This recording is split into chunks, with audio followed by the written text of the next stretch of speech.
कि बिहार की जो शिक्षा जो है सरकारी स्कूल है उसकी 5 समस्याएं कितना भी बदल लीजिए, अगर जिन्हें क्वालिफाई करना होगा, जिनके अंदर मेहनत करने की कैपेबिलिटी होगी वो क्वालिफाई करेंगे। ऐसा नहीं, मैंने प्रीलिम्स और मेंस के लिए कोई क्लासेस नहीं ली।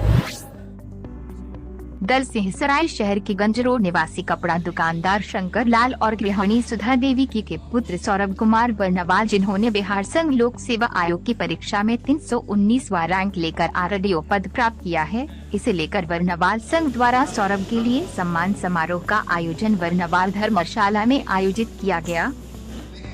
पदाधिकारी के रूप में उभर के आया है और हम पूरे बर्नवाल संघ के द्वारा, पूरे बर्नवाल परिवार के द्वारा सौरभ कुमार बर्नवाल को बहुत बहुत बधाई देते हैं। उनके माता पिता सभी को हम तहे दिल से अपना हम मंगल कामना करते हैं।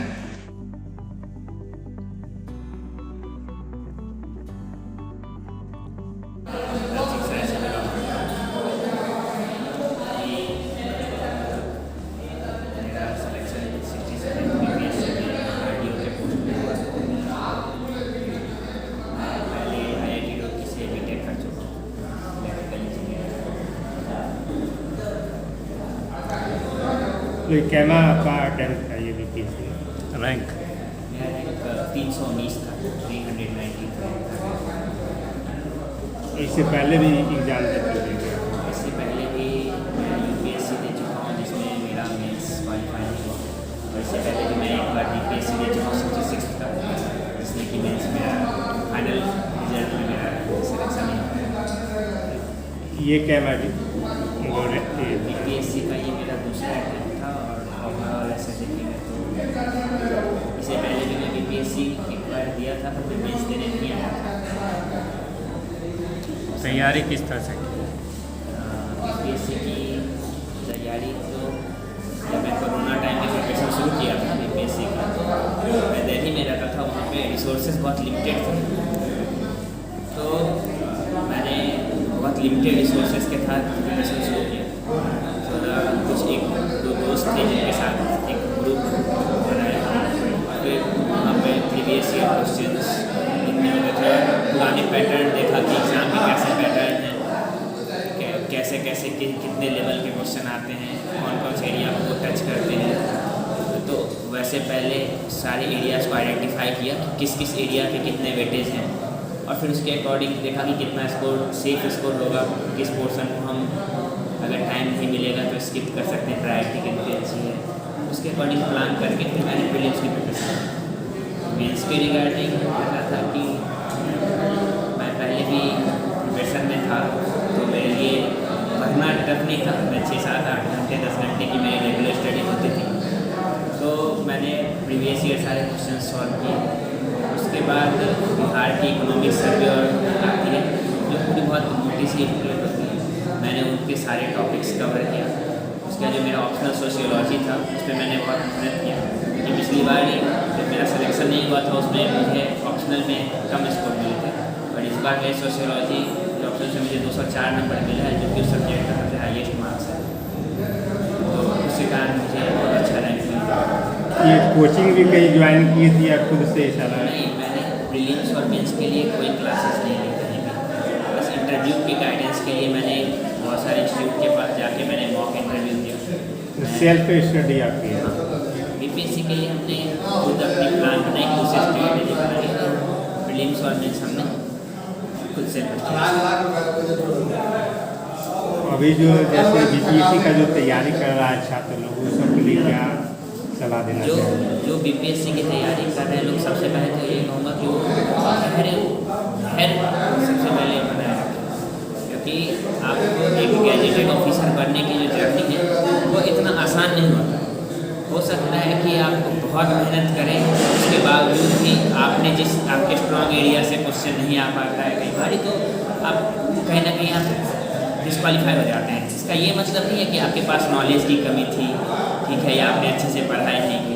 हो सकता है कि आप उस 2 घंटे में बहुत अच्छा परफॉर्म नहीं कर पाए हो, या फिर आपके स्ट्रॉन्ग एरिया से क्वेश्चन नहीं आए हो, ठीक है। तो बहुत पेशेंस रखें और अपने आप पे भरोसा रखें कि अगर आप पढ़ रहे हैं तो आपका एग्ज़ाम निकलेगा ही, ठीक है। बस एक अपने सोर्सेज को लिमिटेड रखें और कंटिन्यू रिवीजन करते रहें, क्योंकि पढ़ना बहुत बड़ी बात नहीं है और उसे याद रख लेना बहुत बड़ी बात हो जाती है।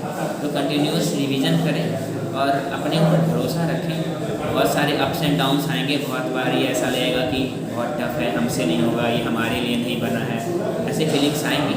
पर उस चीज़ को बस याद रखना है कि हमने जर्नी शुरू क्यों किया था, ठीक है। और इतने लोग क्वालिफाई कर रहे हैं तो हम भी क्वालिफाई कर सकते हैं क्योंकि हम मेहनत कर रहे हैं, ठीक है। तो ये लोगों को मैं यही बोलूँगा, जो यूथ है हमारे, जो भाई बहन है जो अभी इस एग्ज़ाम प्रिपरेशन कर रहे हैं, या फिर उनके लिए जो कि किसी कारण बस क्वालिफाई नहीं कर पाए, तो आप अपने ऊपर भरोसा रखिए, आपको जरूर सफलता मिलेगी। मेरे साथ भी कोई पहला अटैम्प्ट नहीं था मेरा भी, पर यही था कि अपने जो भी चीज़ें आप खुद को एनालाइज करें, खुद के प्रति कि आपकी प्रिपरेशन में कहाँ कमी रह गई, खुद को एनालाइज करें, उस पर वर्क करें, आप डेफिनेटली क्वालिफाई करें। शुरुआती पढ़ाई लिखाई कहाँ हुई? मेरी 10th और 12th मेरी दलसिंह सराय संजय सबसे ही गई।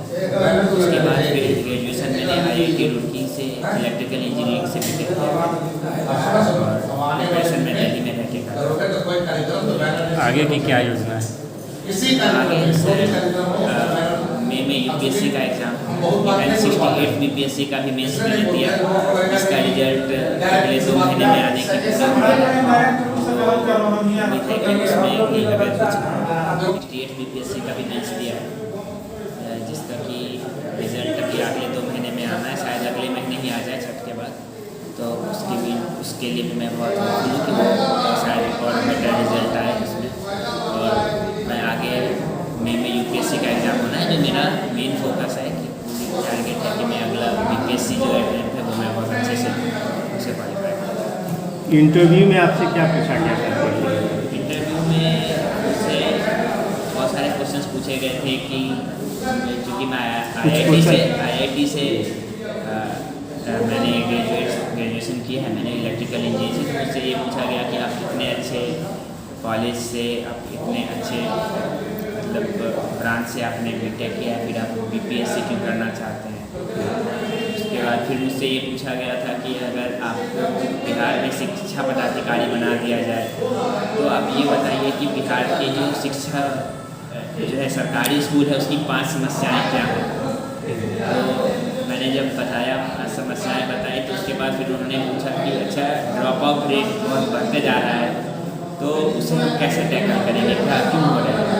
तो फिर मैंने जब उच्च स्तरीय शिक्षा पे बताया तो उन्होंने बोला नहीं, अभी प्राइमरी में भी ड्रॉप आउट रेट बहुत बढ़ते जा रहा है, तो अब प्राइमरी स्कूल में क्या होगा, क्योंकि बहुत हाई कोर्ट में इस चीज़ पर बहुत बहस चली थी कि क्यों प्राइमरी लेवल पे बच्चे स्कूल घर से निकल रहे, स्कूल नहीं पहुँच रहे, क्या रीजन हो सकती है, इसके लिए हम क्या कर सकते हैं, ऐसे सवाल पूछे गए थे मुझसे। उसका जवाब मैंने दिया था। मुझसे चंद्रयान जो लॉन्च हुआ तो पूरे चंद्रयान में पूछा गया, तिरंगा पॉइंट, जवाहर पॉइंट, ये सब कुछ पूछा गया।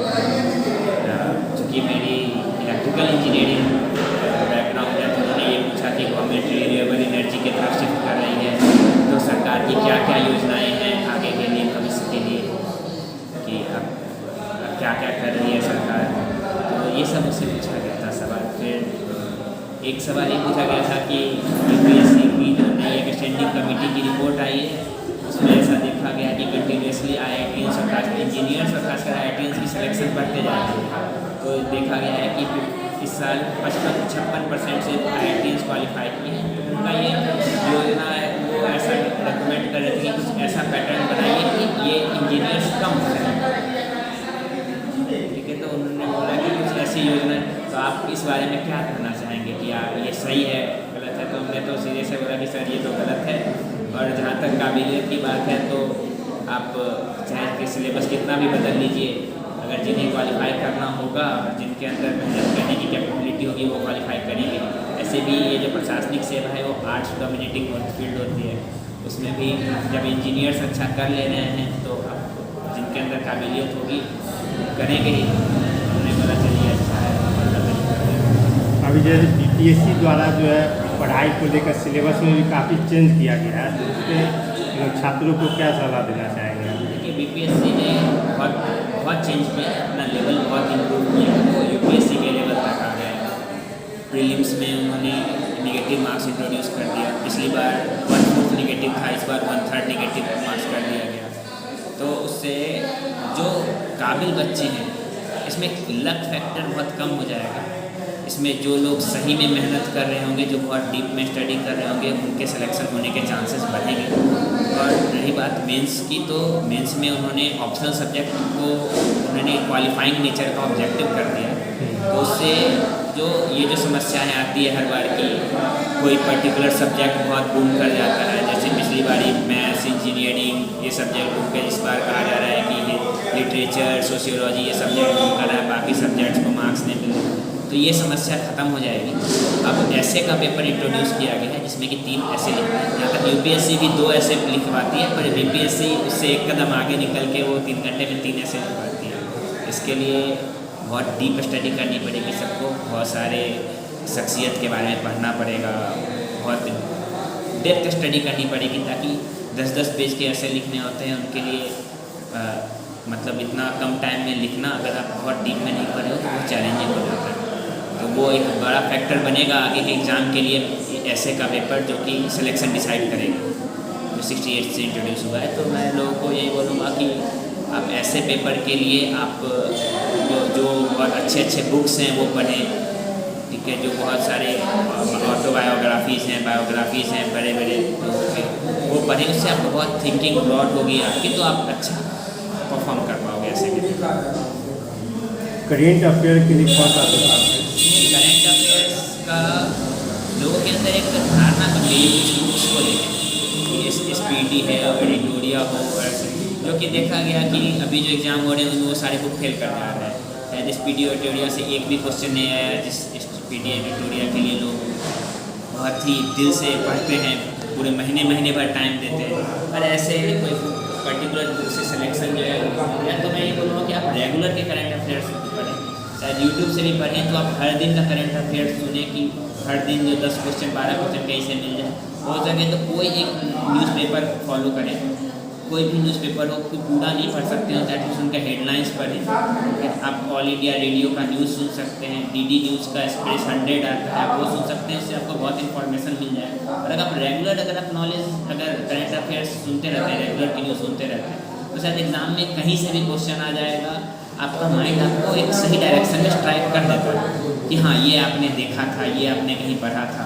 तो उससे आप बाकी लोगों के कंपेरिजन में अच्छा कर सकते हो। एक बार पूरा लोड लेने से अच्छा है कि आप हर दिन 10-10 क्वेश्चन पढ़ें, हर दिन के करंट अफेयर्स को कवर करते रहें, तो उससे आपके लिए प्रिपरेशन और अच्छी हो जाएगी, आप बहुत स्ट्रॉन्ग फील करेंगे और वो आपको मेंस में भी हेल्प करेगा और प्रीलिम्स में तो हेल्प करेगा। ये तैयारी जो है काफ़ी लंबे समय तक चलती रहती है, तो इसमें परिवार का कैसा साथ आपको मिलना चाहिए? में परिवार का बहुत बड़ा रोल होता है। हम अगर फैमिली सपोर्ट में होती है तो हमारे लिए बहुत ईजी हो जाता है। ये ऐसा प्रिपरेशन है जहाँ पर कि बहुत बार हम बहुत लो फील करते हैं, बहुत बार ये होता है कि नहीं होता है एग्ज़ाम क्वालिफाई, तो हम बहुत डिप्रेस होते हैं। और उस टाइम पे सबसे ज़्यादा ज़रूरत होती है सपोर्ट की, वो फैमिली का होता है, क्योंकि हमें रिजल्ट बताते सबसे ज़्यादा डर लगता है अपनी फैमिली कि कैसे बताएं, क्या करें। और ऐसे टाइम पे अगर फैमिली अगर साथ खड़े हो आपके, तो आपके लिए जर्नी बहुत आसान हो जाता है। कि सफलता में तो हर कोई साथ होता है ना, फिर जब हम असफल हो और उस टाइम पे अगर हमारी फैमिली हमारे साथ अगर मोटिवेट करने के लिए हो, तो हमारे लिए जर्नी